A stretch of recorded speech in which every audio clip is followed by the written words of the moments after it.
ஆடி முதல் வெள்ளிக்கு பூஜை பண்ணுறதுக்காக எல்லாமே பக்காவாக ரெடி பண்ணி வச்சுருந்தேன். ஆனால் முக்கியமான வேலையாக வெளியில் போக வேண்டியதாக இருந்தது. அதனால் பூஜை பண்ண முடியாமல் போயிடுச்சு.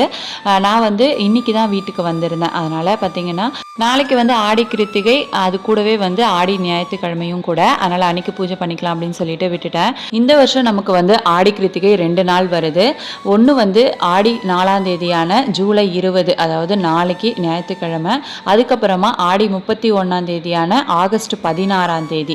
இந்த 2 நாளுமே நமக்கு கார்த்திகை நட்சத்திரம் வர்றதுனால நமக்கு எது வசதியாக இருக்குமோ அந்த நாளில் பார்த்தீங்கன்னா விரதம் இருந்து வழிபாடு செஞ்சுக்கலாம். 2 நாளுமே ரொம்ப ரொம்ப ஸ்பெஷலாக இருக்கிறதுனால நீங்கள் 2 நாள் விரதம் இருக்கணும் அப்படின்னு நினைக்கிறவங்க தாராளமாக விரதம் இருந்து வழிபாடு செஞ்சுக்கலாம்.